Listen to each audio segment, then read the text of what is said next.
Hello everyone, today we will talk about how to fix or how to solve the problem of failed opening on the application of Snapchat. We go to settings, then here in this page we go to apps, default apps, app settings.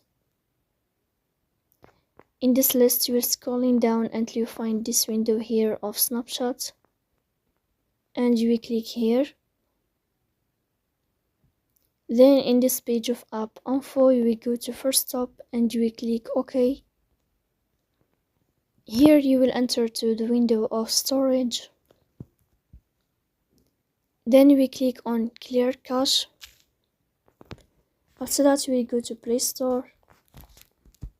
You will search about the application of Snapchat. And then here you can update your app if you find updates. So please don't forget to support us.